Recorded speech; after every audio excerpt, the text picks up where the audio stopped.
A young woman, deemed unintelligent and a waste of money by her own parents, was denied the opportunity to go to college. Her parents believed it would be better to arrange her marriage to an attorney so her life could improve, but she refused the proposal, and for that, they disowned her. 10 years later, she arrived at a family reunion driving a luxury car, stunning all her relatives. What happened in the decade that changed everything? Let's follow the riveting story of Claire Dawson, the youngest of 4 siblings, as we unravel her journey. Claire had just turned 18 and was preparing to enter college. She was the baby of the Dawson family, raised in a quiet suburban neighborhood in Charleston, South Carolina. But one day when she came home from school, she overheard her older brother talking and was shocked to learn that her parents no longer intended to support her education. "Mom, is it true what I heard from Derek?" she asked, standing at the entrance of their living room. "You're not going to send me to college?" Her parents, Michael and Diane Dawson, were sitting on the sofa, casually sipping herbal tea. Diane gently set her teacup down on the center table and looked up. "So your brother told you already?" she said flatly, without a hint of apology in her voice. Her brow was slightly raised, as if annoyed that the secret had gotten out. "I specifically told him not to say anything," Michael muttered. "That boy just doesn't know when to keep quiet." "But why?" Claire asked, her voice cracking. "You know I've always had big dreams. Why are you funding my siblings' education but not mine? That's not fair at all." Michael responded in a measured tone. "Claire, finishing high school is already enough. Not going to college won't ruin your life." "But I want to go to college. I want to major in arts and literature." Michael's face hardened. "So you want us to waste money on a useless degree? Look at your sisters. Both are in law school. Derek is studying medicine. And you want to take a course that won't pay the bills." Diane chimed in. "If you're truly talented in writing or literature, you can still make it without a degree. Not everyone in the arts has a formal education." "But Mum, that's what I want to do," Claire pleaded.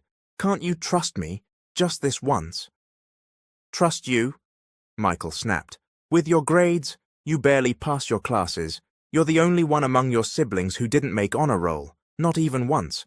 We're disappointed in you, Claire." "So that's what this is about? My grades? You think I'm dumb, don't you?"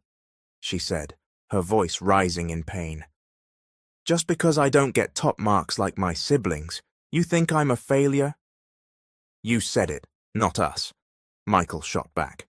"Don't turn this around like we're insulting you." Claire took a deep breath.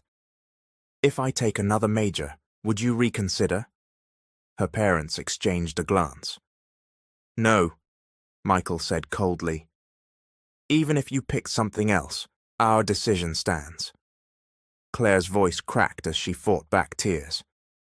"Then it's not about the course. You just don't believe in me." Diane stood up, fuming. "You want the truth? Fine. Maybe we do think you're stupid. We never said it out loud, but if we did think that, at least we have reasons." Claire flinched. "I just wanted to be supported." Michael's voice was now stern.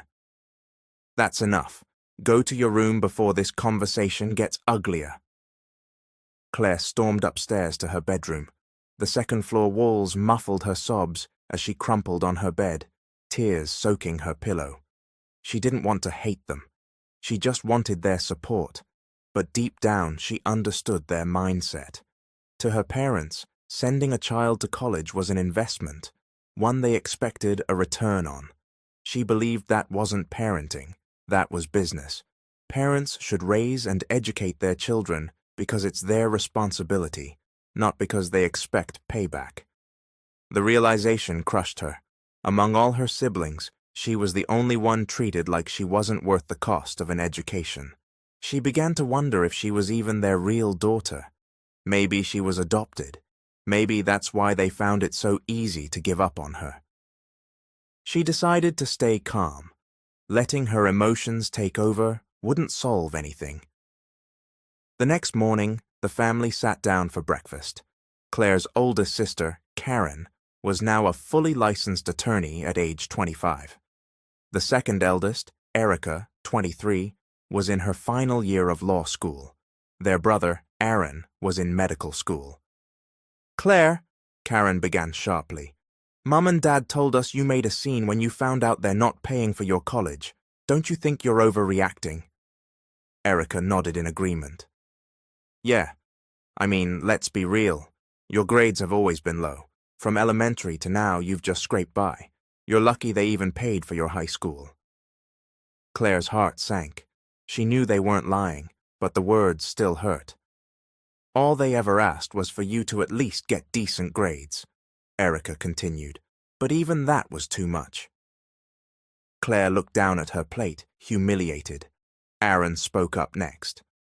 "Honestly, they have a point. You need to prove you deserve a college education, Claire."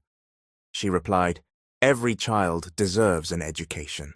That's the bare minimum a parent should provide, from elementary through college, and they can afford it. It's not about the money, they just don't want to do it for me." Diane's eyes flared. "Bare minimum? Who do you think you are? You should be thankful we paid for your senior high. Like Erica said, we didn't even have to do that. We just gave you a second chance, thinking maybe you'd improve your grades." Michael slammed his fork on the table. "You get the same food, the same vitamins, the same everything as your siblings. How are we falling short?" Claire's eyes stung. Her own mother had just called her stupid. She didn't even have the strength to cry. Her chest ached, but her tears wouldn't fall. "Claire," Diane said icily, "don't say another word. The more you argue, the more you provoke us to say things you'll regret hearing. Just accept our decision." Erica turned to her. "So what are you going to do after you graduate high school?" "I don't know yet," Diane answered for her. "She's pretty. Maybe we can marry her off to Matthew Kingsley's son. He's an attorney too. That way she'll have a future. These days, if you're not smart, marry someone rich." "You heard that, Claire," Michael added. "So don't be stubborn. You're ruining our breakfast." "Really?" Erica said, smirking. "You've got no one to blame but yourself. You're a fool." "Come on," Michael said. "Hurry up or you'll be late to school. You can at least earn points for attendance since your grades won't carry you." Claire left the table without finishing her meal. She rushed to her room, crying silently, then washed her face and headed to school. She was in her senior year. At her desk in the classroom, she stared blankly ahead, the morning's words ringing in her ears. Her parents weren't wrong. She was never the smartest student. Her grades were average at best. Unlike her siblings who had perfect records, she struggled with every subject. But she tried. She gave it her all. School just didn't suit her. Where she truly shined was in writing, stories, and poetry. In fact, she had received several recognitions for her work. But every time she showed her parents those awards, she could feel their disappointment. To them, her accomplishments meant nothing. It was the one thing she was good at, and they didn't even appreciate it. Her best friend and seatmate, Alexis, noticed the sorrow on her face. "Hey, Claire, what's wrong? You're totally spaced out again." "It's nothing." "Nothing? You look like the world just ended. Spill." Claire sighed. "I have bad news." "How bad are we talking? Do I need to brace myself?" "Pretty bad. My parents said they're not sending me to college. They say my grades are too low, not good enough for their standards." "Oh my God, but your grades aren't even that bad," Alexis replied. "Your parents are being harsh. My siblings all average between 95 and 98. I only average around 80. Compared to them, I don't stand a chance." "So what now? What are you going to do?" Claire looked down at her hands. "I guess this means I have to figure things out on my own. Maybe this is the sign I've been waiting for, to stop depending on them." "Well, if there's a will, there's a way. Whatever you decide, I support you." "Thanks. Same goes for you. Months passed, and graduation day finally arrived for Claire. Hey, where are your parents? Alexis asked as they stood in line, waiting for their turn to walk across the stage. They're not coming. They said they're busy. What about your siblings? Are they walking with you? Nope, they're busy too. Seriously, wow. I don't even know what to say. As Claire watched other students walk the stage with their proud parents, she couldn't help but feel the sting of envy. She forced a smile to show she was okay, but deep down, her heart was breaking. The night before, she had reminded her parents about the graduation ceremony and how important it was to have someone accompany her on stage. They brushed her off, saying they had an important reunion with friends. She didn't believe them. She knew they just didn't care. She didn't insist. If they don't want to, then I won't force it, she told herself. When her name was called, Claire walked the stage alone. She accepted her diploma from a teacher with trembling hands. The pitying looks from others stung even more.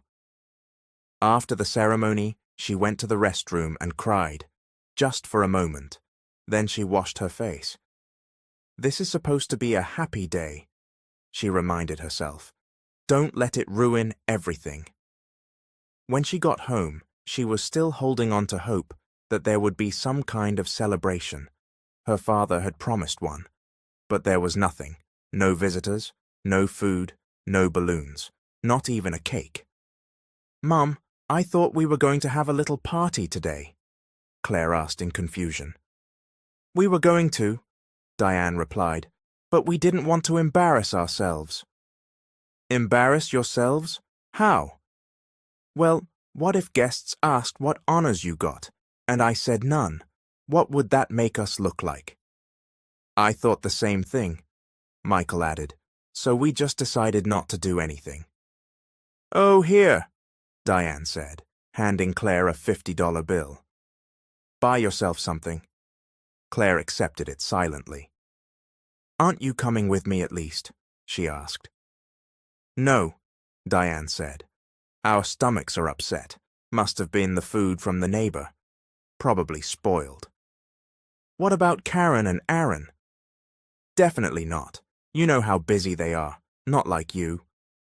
And just like that, Claire accepted that her family would never be proud of her, no matter what she did. She retreated to her room and cried again. Later, she opened Facebook and saw her classmates' posts. All of them were celebrating their graduations with their families. Fancy meals, congratulatory captions, smiling photos with parents and siblings.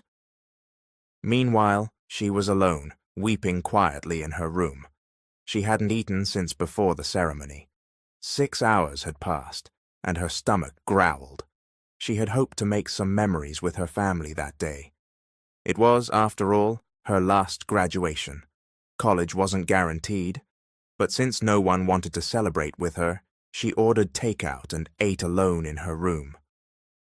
In the days that followed, Claire began searching for affordable colleges where she could study the course she truly wanted. But every public college she checked either didn't offer the program or was out of reach in other ways. She finally sat down with Alexis, who visited her at home one afternoon. What if you take a different course, Claire? Alexis suggested, after hearing everything. I don't want another course, Claire replied firmly. I don't want to study something just for the sake of finishing college. I want to do something I know I'll enjoy, something that makes me feel alive. Well, then it looks like you're really going to have to take a break from school, Alexis said, sighing. You can't afford the schools that offer what you want. You've got no choice but to stop for now.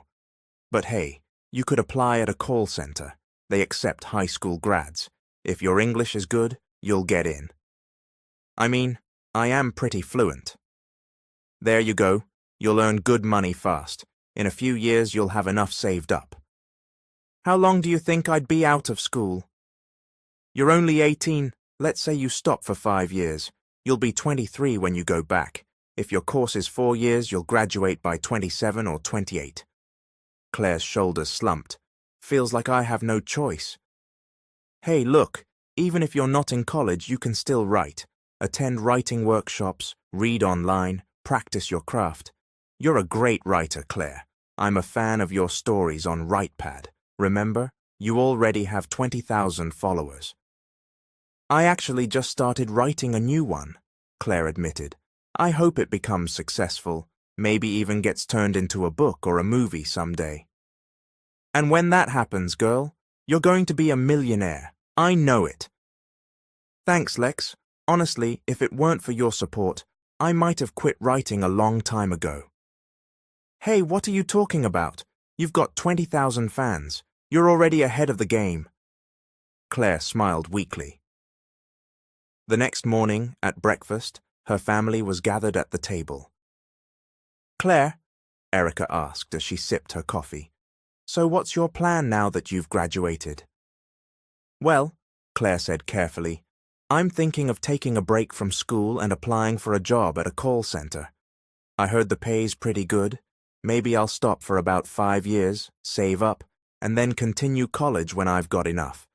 If I have to work part-time jobs on the side, I will. And what will you study when you return? Karen asked. Still arts and literature. You still haven't given up on that dream, huh? Karen scoffed. No, I haven't. Whatever, Michael said, setting down his cup. It's your life. Just don't ask us for anything. Got it? Claire nodded silently. Diane shook her head. You really don't know how to make good decisions. That writing hobby of yours? It's a waste of time. You'll never get rich off that. That's not my goal, Mom, Claire replied. I don't want to live just for money. I want to live doing what I love. Karen rolled her eyes. You say that now because you don't understand how hard life is. Wait until you're really out there on your own, struggling to make ends meet. Then you'll understand everything we told you. Exactly, Diane said. You're free now. Do what you want. But your father and I, we're done with our responsibilities. You're on your own. I never said I don't need money, Claire replied calmly. I just don't want it to be the only thing that defines my life. What good is money if I'm miserable doing something I hate? There it is again, Erica snapped. You haven't accomplished anything in life, yet all you talk about is doing what makes you happy. Will you still be happy when you have no money? You just don't get it. Claire, stop, Michael said. It's too early in the morning to argue. Yeah, added Erica. Go work at a call center. That's about the best you can do. Even if you graduate college someday, with your grades, you'll still end up there. So might as well start now and stop wasting time. Claire clenched her fists under the table, but said nothing. She was burning inside, but she chose to stay respectful. Aaron spoke next, trying to lighten the mood. Hey, what about the son of the Kingsley family? He's interested in you. Oh, right, Michael chimed in. Claire, come with us tonight. We're having dinner with them. They invited us to formally introduce you to their son, Julian Kingsley. Let me guess, Claire said coldly. This is about that arranged marriage you're trying to set up? It's not an arranged marriage, Diane replied. You'll just meet him. Once you get to know him, I'm sure you'll like him. And if I don't? Erica smirked. Oh, please, Claire. You're the one turning him down. He's a respected lawyer, handsome, rich, and has a massive following on social media. And you? You barely finished high school and are applying at call centers, and you have the nerve to reject him? If you like him that much, Claire shot back, why don't you marry him? The room went silent. Enraged, Erica grabbed a glass of water and splashed it in Claire's face. You're so rude, Erica snapped. That's enough, Michael barked. No fighting at the table.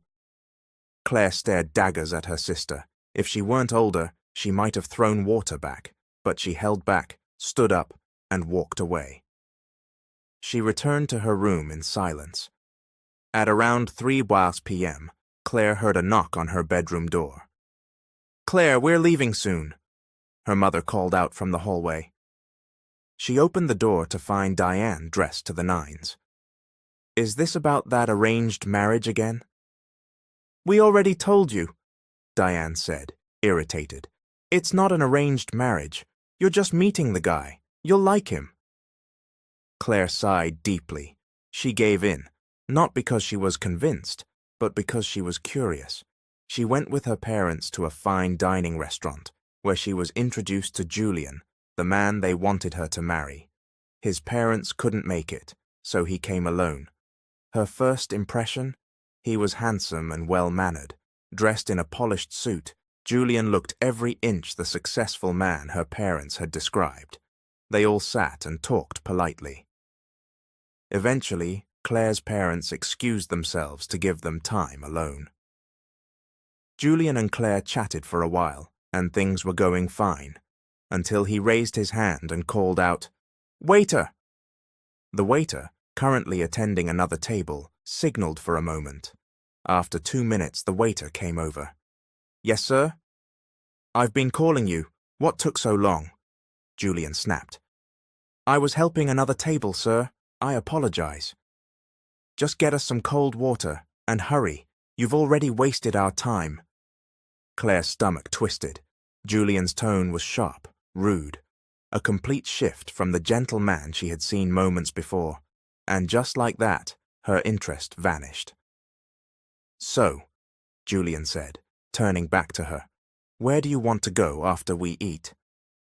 "Julian," Claire said, sitting up straighter, "I'm sorry, but the truth is, I don't like you.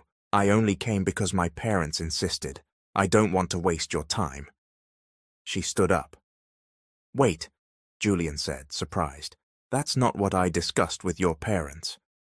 "I know, they're trying to force me into marrying you, but I'm not going along with that. I didn't agree to any of this." "Can't you at least try to understand? My family gave your parents $100,000 already." "What?"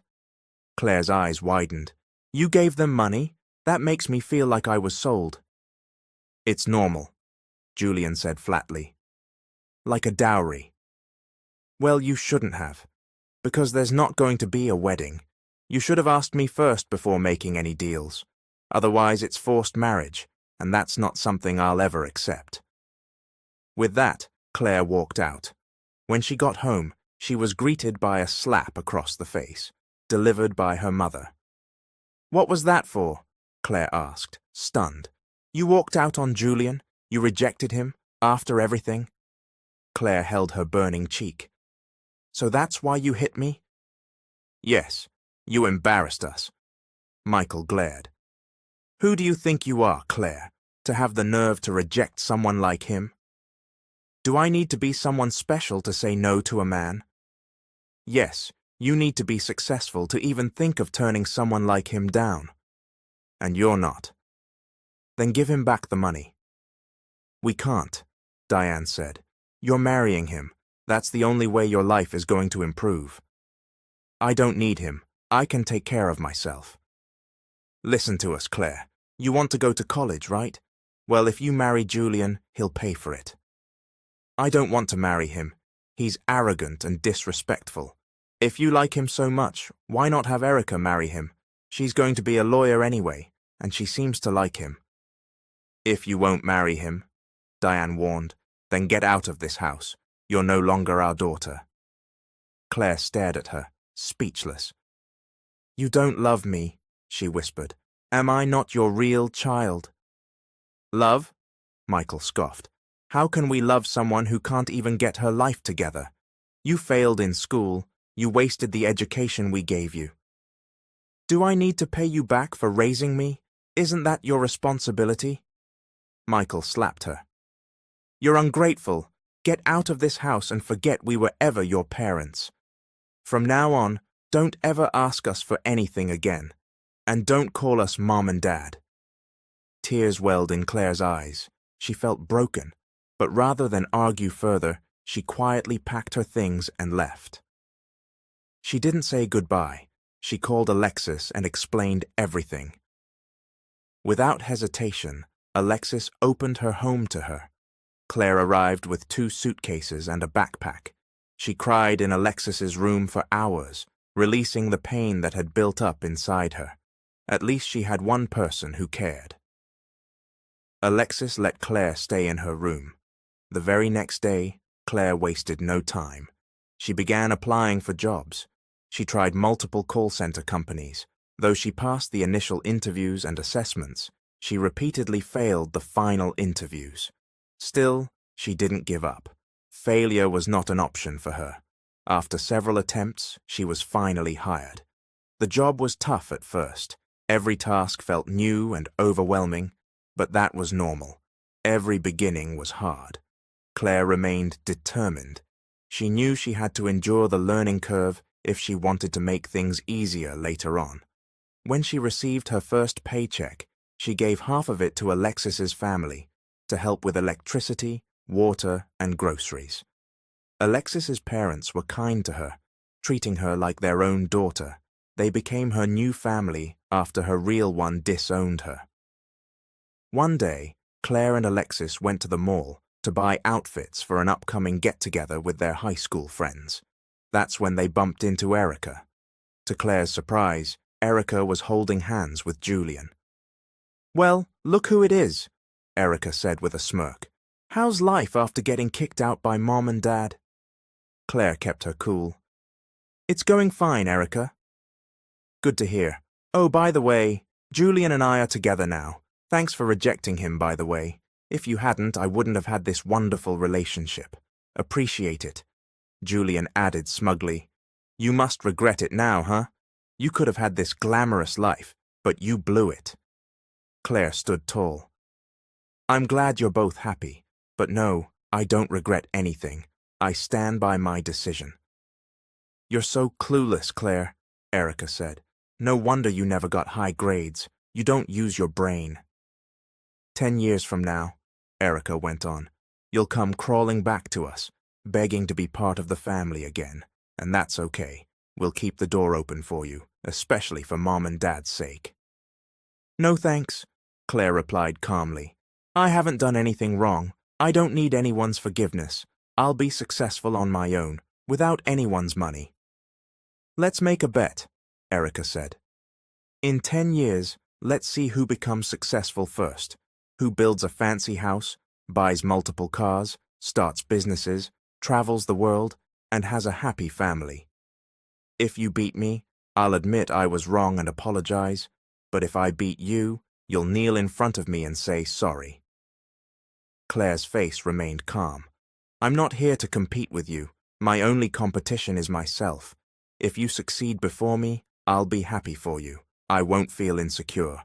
But if I succeed first, that's great for me. I have nothing to prove to you, or to anyone else." With that, Claire turned and walked away. Alexis followed closely behind. Claire's hands trembled. She hadn't expected a confrontation like that with her sister. She never wanted bad blood between them. But Erica had clearly gone out of her way to provoke her. "Your sister's a real piece of work," Alexis muttered. "She's the worst, always sucking up to your parents. Let's stop talking about her before I say something I'll regret." "Girl, you better succeed in life," Alexis continued. "You need to prove her wrong." "Thanks, Lex. I appreciate the support, but I'm not doing it to prove anything to her. I'm not giving myself a deadline either. She gave me 10 years, but life doesn't end in 10 years. I won't let her pressure me." "That's the right mindset," Alexis agreed. "Still, it's crazy how good-looking Julian actually is. He's got charisma." "Yeah, he's good-looking and educated," Claire said. "But personality-wise, no substance. He was nice to us but rude to a waiter. That was a red flag for me." "Oh, totally. It's all about values. You were right to walk away." "I just couldn't marry someone like that." "Still," Alexis said, "you've got to show them all that they were wrong about you. I feel like you're the lead in a story, and I'm the supportive best friend." Claire laughed. Years passed. Claire had believed she could save enough in 5 years to go back to college, but that didn't happen. Inflation worsened year after year, and the rising costs of goods, utilities, and rent kept eating away at her income. Her plan to return to school kept getting pushed back. One day, while scrolling through Facebook, she stumbled upon photos from Julian and Erica's wedding. It had taken place at a luxury resort and included every member of their extended family, except her. She hadn't been invited. It made her stop and think. Were her parents right all along? Was life really impossible without money? Should she have swallowed her pride and just accepted Julian back then? If she had, would she have graduated college by now? Would her life be better? Tears welled in her eyes. It felt like life kept denying her the chance to grow. "Hey, why are you crying?" Alexis asked as she walked into the room. Claire quickly wiped her face. "It's nothing. I saw you looking at Julian and Erica's wedding pics. Regretting the past?" Claire took a deep breath. "Maybe just a little. I'm not really sure how I feel." Alexis sat beside her. "You know what I think? I think this is about that challenge Erica made years ago. You said you didn't care about it, but deep down, I think you want to prove her wrong, and that's okay." "Maybe you're right," Claire admitted. "I just don't want to say it out loud. But yeah, there's pride in me that wants to succeed first." That's totally normal. Anyone who gets challenged like that would feel the same. But remember, she gave you 10 years. It's not over yet. She hasn't bought a mansion. They just have a condo and a car. No businesses yet. Haven't traveled that much either. They're still focused on their law careers. Exactly. So it's not like she's won. And even if she gets ahead, you're only 23. Everyone has their own timing. Don't rush. Claire smiled. "Thanks for the wisdom, Lex. You're like Aristotle with better eyebrows." They both laughed. A year later, Claire was shocked to receive an invitation to Julian and Erica's child's first birthday. "Lex, should I go or not?" she asked, torn. "Go," Alexis said. "Maybe it's a chance to make peace with your family. Who knows?" "I don't know. I've got a bad feeling about it, like something shady's going on." "Oh, come on. They're not going to kill you or anything." "Still, I'll think about it." After weighing her options, Claire decided to go. It had been 6 years since she last saw them. Maybe they had changed. The party was held in her parents' backyard. There were lots of guests, some familiar, some not. Decorations were up, tables set, food laid out. "Isn't that Diane and Michael's youngest?" she heard one guest whisper. "Yeah, that's her. She's the one who rejected Julian, remember?" "Oh, right. Didn't she drop out of school? I heard she ran away and never went to college." "Yep. Unlike her siblings, who all graduated with honors. Diane used to brag so much about them, but I never heard her mention Claire." Claire heard every word, but she kept walking, pretending not to care, though her chest tightened. She found Erica and Julian near the front. Karen and Aaron were off to the side. Her parents were chatting with other guests. "Congratulations, Erica. Happy birthday to your son," Claire said with a smile. Erica raised an eyebrow. "Why are you here?" Claire was surprised. "What do you mean? I got an invitation." "Are you sure? Or are you just trying to force a reunion? Can't handle being alone anymore?" Claire was about to respond when Diane walked up. "Oh, Claire, you made it. Long time no see," she said, voice dripping with sarcasm. Despite the bitterness, Claire stayed calm. "How are you, Mom?" "We're doing fine. I won't ask about you. I'm sure things aren't great. Living with a friend, making less than $30,000 a month. Doesn't sound like success to me." Claire saw through the tone. This wasn't a mother making peace. It was someone rubbing salt in a wound. "I'm actually doing okay, Mom," Claire said firmly. "It's okay to admit you're not," Diane said smugly. "Look at Erica. She's doing amazing with Julian. That could have been you." "Mum, were you the one who invited me?" "Yes, of course. You're still family, even if you ran away." "I didn't run away. You kicked me out." That's beside the point. I just wanted you to see what you missed. Erica, say thank you to Claire for giving you this life." Erica smirked. "Thanks, Claire. Everything happens for a reason, right? And now that you're here, you can go." No one offered her food, not even a seat. They couldn't even treat her like a guest. "I can't believe how you're treating me like garbage," Claire said softly. "One day, you'll regret this. I will be successful, and when that day comes, you'll remember how you treated me." Diane laughed. "Oh, you're still funny, Claire. You think you'll succeed. The only way you'll ever get rich is by marrying someone wealthy, and we all know that's not happening, not with your principles." "I really pity you," Erica added. Claire turned toward the exit. "Is there anything else you'd like to say before I go?" "Nothing worth saying," Diane replied. "You never listen anyway." "I came here hoping we could fix things, but I see now that was a mistake." She walked out, holding back her tears, but the moment she stepped away from the crowd, they came rushing out. Everyone stared as she wept, but she didn't care. The pain of being humiliated by your own family was unlike anything else. It broke something deep inside her. That moment of heartbreak only made Claire more determined. She poured herself into her work.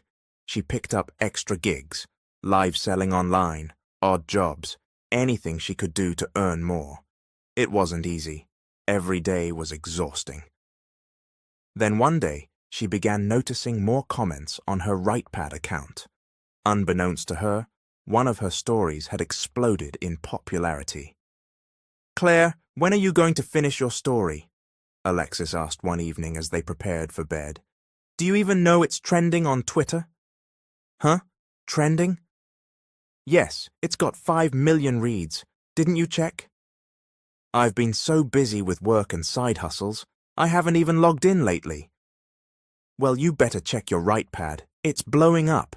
Readers are demanding a new chapter. Your story all day is a hit." Claire quickly opened her account and was overwhelmed. Her inbox was flooded with comments and fan messages. The last time she checked, the story had just 20,000 reads. Now it had skyrocketed to 5 million, and it wasn't even finished. Motivated by the support, Claire began carving out time to write again, even during her busiest days. Within a week, she finished the novel.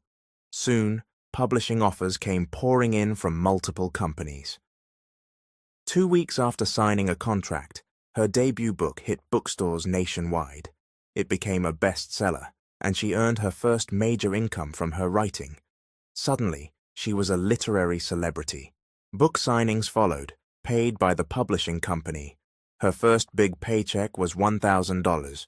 She used part of it to open a milk tea shop under Alexis's house, which Alexis's parents helped manage. The rest she used to enroll in her dream college program. But that wasn't all. One day, she received an email from Netflix. They wanted to purchase the adaptation rights to her novel for a live-action series. It was a dream come true. Claire signed the contract immediately. She even joined the scriptwriting team and helped choose the cast. Production for the 6-episode adaptation began quickly. 2 years later, the show launched on Netflix. It topped the streaming charts, not just in the US, but also in Japan, Saudi Arabia, Germany, and Australia. The show's success boosted book sales around the world. All Day was translated into multiple languages. Claire had now earned over $20 million from just one story. She didn't waste any of it. At 28, Claire established her own publishing company, starting with her own works. Readers eagerly awaited her next releases. Her team expanded, bringing in editors and writers. Soon, more of her novels were adapted for screen. One was bought by Star Media and starred major Hollywood actors. Another was picked up by a studio for the New York Film Festival. Most of all, Claire finally earned her college degree in the field she loved. She was proud of herself, not because she was rich, but because she did it all on her own. She had no desire to flaunt her success to her family. not unless they tried to degrade her again. She didn't want revenge, she just wanted peace. One day, Claire brought Alexis and her family on a vacation to the Florida Keys. She paid for everything. While they relaxed at the beach, Alexis's mum asked, "Claire, how's your family doing?" "I don't really know, Auntie. They seem okay, at least based on their social media posts." "You know," Alexis's mum continued, "I remember that challenge your sister made. Do you think she succeeded before you?" "I honestly don't know, Auntie. I'm not sure they even post everything that's happening in their lives. Maybe she did beat me, or maybe not. I don't really check anymore." "Well, if they find out how successful you are now, I bet they'll come running. You're a multimillionaire at 28. And to think, the one they used to belittle turned out richer than all her siblings." "That's life," Alexis's dad chimed in. "God really does lift up the ones others try to bring down." "If I were you," Alexis's mom added, "I'd go back and throw it in their faces. Show them your diploma and say, 'Look, I did it without your help.'" Claire laughed softly. "Funny you say that. My cousin told me my aunt is organizing a family reunion. She's one of the few who stayed in touch after I was kicked out." "Are you going?" Alexis asked. "I'm thinking about it, but it might be awkward. What if nothing's changed?" "You know," Alexis's mum said, "I'm a mother too. Sometimes it's just pride, but I'm sure deep down your parents still care." "You might be right, Auntie. I'll give it a try." The next day, Claire received a message from her cousin with the time, date, and location of the reunion. She promised to come, but asked her cousin to keep it a secret from her immediate family. She and Alexis went to the mall to buy a new outfit and gifts for her family. "What are you wearing to the reunion?" Alexis asked, inspecting Claire's choice. "This," Claire said, holding up a simple dress. "That's too basic. You haven't seen them in years. You need to make a statement." "I don't want to draw attention. I'm not trying to be the star of the show." "You're no fun," Claire chuckled. "You want to wear the flashy dress instead?" They both laughed. "Are you really planning to give them gifts?" Alexis asked more seriously. "Yes, maybe it'll soften their hearts. You don't need to win them over, but if it makes you feel better, I support you." Claire bought a luxury watch for her dad, expensive shoes for Aaron, a designer bag for Karen, a gold necklace for Erica, and high-end perfume for her mom. She also picked up gifts for her aunt and cousin. At the register, she asked the staff to gift wrap everything. That night, she couldn't sleep. She was nervous but hopeful. The next day, she arrived in her luxury car, gifts in hand. No one noticed her pull up. She rang the doorbell and was let in by a housekeeper working for her Aunt Barbara. The event was held in the backyard. Balloons, decorations, tables, food. Around 50 people were already there. As she walked in, all eyes turned toward her. She was the last to arrive. Aunt Barbara approached her. "Oh, honey, long time no see." They hugged and exchanged greetings. "I brought some gifts," Claire said, holding up the bags. "My goodness, you didn't have to, but thank you, that's a lot. They're for Mom, Dad, my siblings, and a few others." She set the gifts on the table. Unbeknownst to everyone, Claire was the wealthiest person there. Soon after, Claire's immediate family approached. "Well, well," Diane said with a smirk. "Didn't expect you could still afford to show up at a family reunion." Hearing her mother's sarcastic tone, Claire realized nothing had changed. Whatever hope she had of reconciliation began to fade. "Of course I came. Aunt Barbara invited me." "Still going strong with Julian?" Erica chimed in, wrapping her arm around his. Claire smiled politely. "Good to hear. Not that I asked."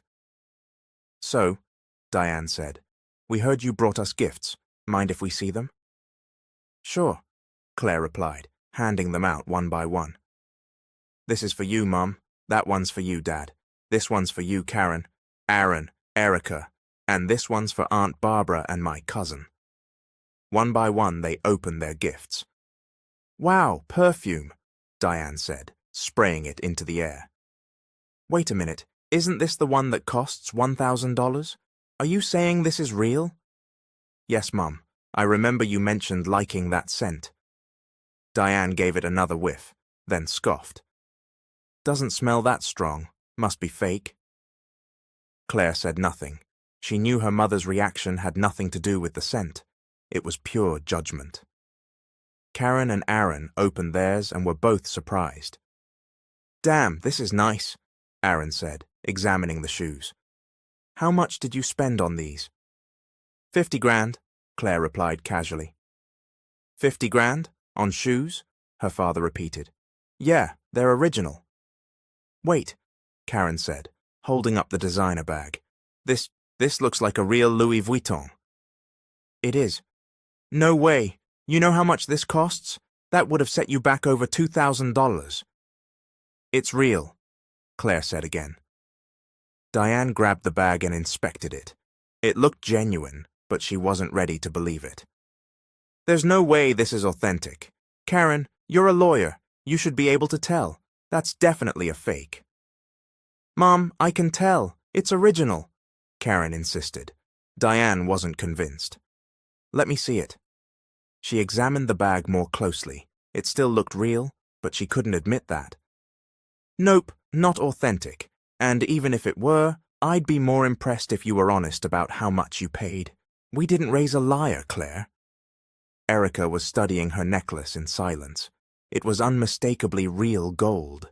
She knew it, but she didn't say a word. She just clenched her jaw. I agree, Erica finally said. You should have been honest about how much your gifts cost. It's rude to exaggerate. Claire stayed calm. You asked. I answered. If you don't believe me, that's not my problem. Well, Diane said, waving her off. Doesn't matter what they cost. Then she asked, So, how many kids do you have? What does your husband do? Did you meet him at the call center? Are you still working there?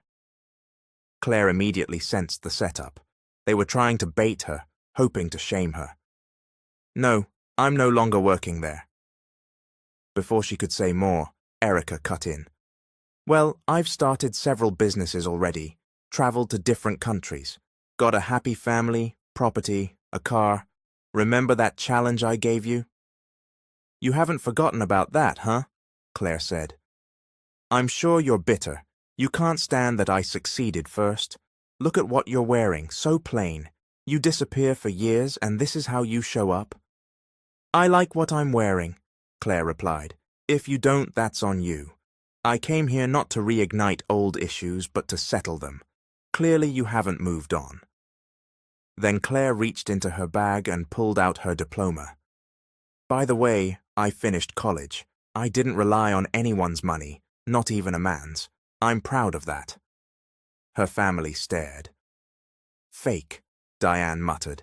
You're still the same, Claire. Claire sighed. She was tired of explaining herself. Then one of Aunt Barbara's kids ran into the room. Mum, whose fancy car is that outside? There's a car outside, Barbara asked. Yes, but no one's claiming it. It's mine, Auntie, Claire said. Sorry I parked without asking. Wait, that's your car?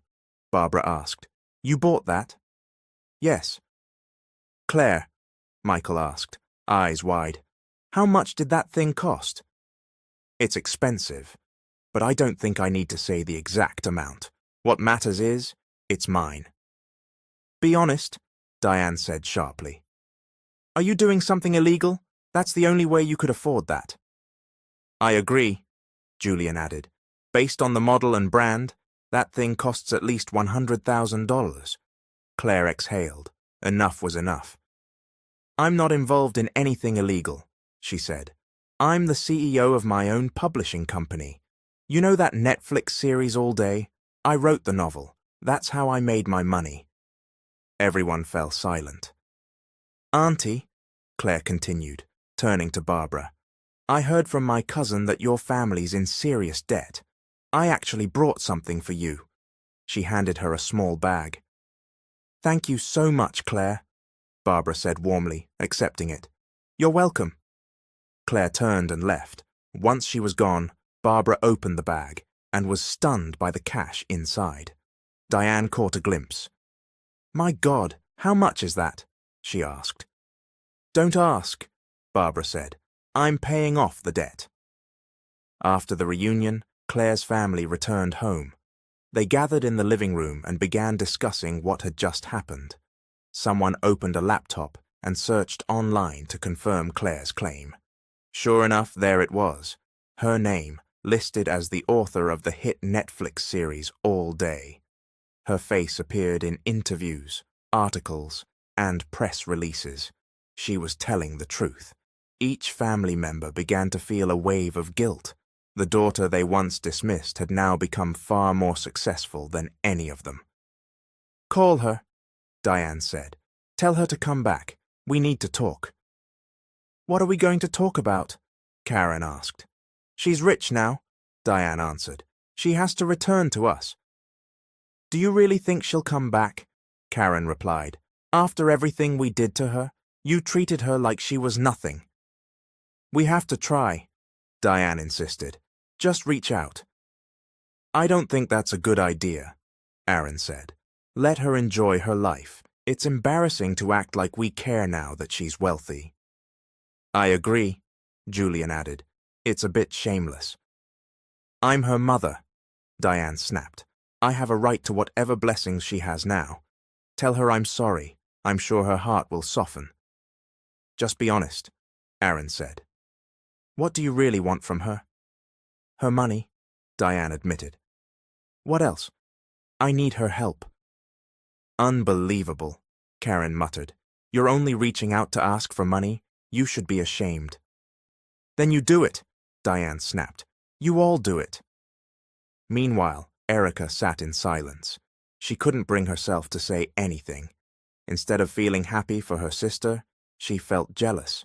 Deep down, she had always wanted to be the most successful. Seeing Claire surpass her wounded her pride. When Diane was finally alone, she picked up the phone and called Claire. Hello, sweetie. Yes, Mom? Congratulations on everything. I'm really proud of what you've achieved. Claire felt a lump in her throat. She had waited years to hear those words, but something felt off. There was no warmth behind them. Thanks, Mom. I was wondering. Diane hesitated, then continued. Can you maybe give us a little help? Just a small portion, a bit of support. Claire's heart dropped. This was what it was about. I'll try, she replied gently. But my finances are tight right now. Tight? What do you mean? You're rich now, aren't you? Yes, but I also have bills to pay. Don't string me along, Claire. If you don't want to help, just say it. I don't like being lied to. Claire had heard enough. The entitlement in her mother's tone was unbearable. She ended the call and blocked the number. She knew then that her mother's apology wasn't sincere. She was only trying to manipulate her for money and make her feel indebted. Claire didn't mind helping people, but she couldn't extend generosity to those who saw her only as a resource. She still longed to rebuild her relationship with her family, but how could she when they remained so toxic? In the end, Claire chose to give herself space. She didn't want to be rushed into anything. She wanted to focus on herself and grow her wealth further. She no longer felt the need to cling to the idea of family, especially when it was clear that all they really wanted from her was money. If that was all they valued, she no longer saw the point. Instead, she cherished her bond with Alexis and Aunt Barbara. They had become her real family, the ones who loved her without condition. Years passed. Claire eventually met a man who truly loved and respected her. At age 31, they got married. She invited her entire family to the wedding. Only Karen, Aaron, and Michael showed up. The three of them tearfully apologized for the past. Claire cried too. She had waited so long to hear those words, but Diane and Erica, still too proud, refused to attend. Their hearts remained hardened, still full of resentment. By now, Claire had made peace with the fact that not everyone would come around. There was nothing more she could do for people who chose bitterness over healing. In the years that followed, Claire gave birth to a beautiful baby boy. Her joy multiplied. She continued to grow her wealth with her husband. They became true partners in life and business. With her earnings, Claire founded an organization that supported underprivileged youth who couldn't afford education. She offered scholarships to students so they could pursue their dreams, just as she once wished someone had done for her. It was her way of giving back for all the blessings God had given her. The end. Thank you all for watching. This is Mr. Hope. Blessings to you all.